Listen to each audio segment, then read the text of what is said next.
Coming up tonight on YCU, a West Lebanon man is accused of possessing child pornography. A Claremont mother is fundraising to build a memorial pavilion for her late son. And we'll hear from New London and Newberry Representative Karen Ebel, and she'll talk about what she does on the Public Works and Highway Committee. With more news, sports, and weather, stay tuned. It's time for YCU, your local view. Now, your daily digest of the Dartmouth Lake Sunapee region and central Vermont. News, sports, weather, public affairs, and all that's happening in our area. The news on YCU, your local view. Welcome to YCU. I'm David Carmichael. A man from West Lebanon is accused of possessing child pornography. Police say Mark Fell was arrested and charged with 3 counts of possession of child pornography on Tuesday. The 63-year-old is now free on bail and is due in court next month. Police say the investigation is still ongoing. Former Windsor County Chief Deputy Richard Kelly was emphatic that the 2 felony counts against him are false. The allegations, lewd and lascivious conduct with a child, came to light in 2010. The alleged incidents took place first in Woodstock and then in Sharon several years ago. At the time, Kelly was working as captain with the Windsor County Sheriff's Department. The alleged victim, who Kelly knows was a girl under the age of 13 and is now a teenager, and testified during the trial. Prosecutors questioned her in detail about the alleged molestation, but Kelly's attorney said there is no evidence to back up her claims, at times attacking the teenager's credibility. If convicted, Kelly faces up to 30 years behind bars. A Claremont mother is planning a memorial pavilion for her late son. Jason Hagerman was an avid skateboarder and among a small group of youngsters who began raising money to build a skate park in Claremont several years ago. The mother of the 12-year-old boy launched a fundraiser to build a pavilion in his memory at the skate park in Claremont.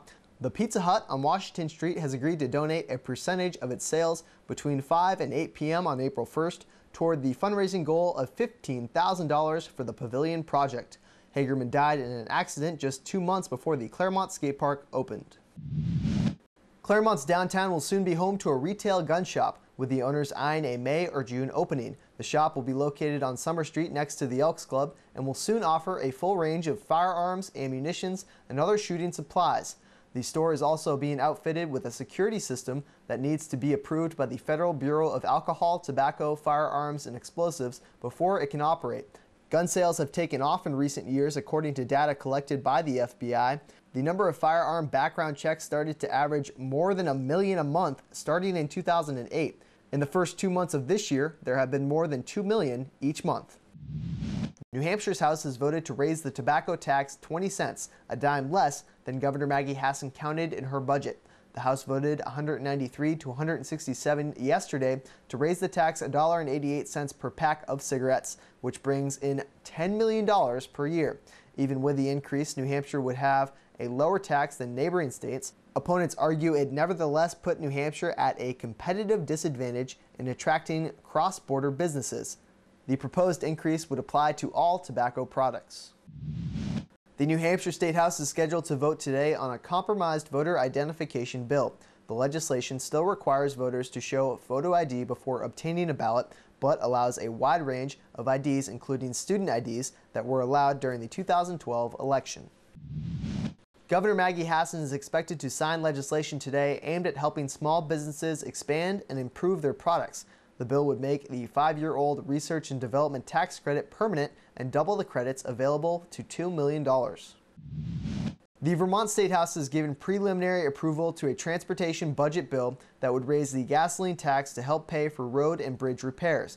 The House advanced the bill yesterday.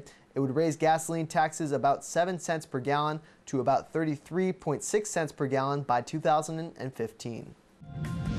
After the break, we'll hear from Nancy Berry, and she'll tell us all about some of the plays going on at the Interlake Summer Theater. The YCU News continues in a moment.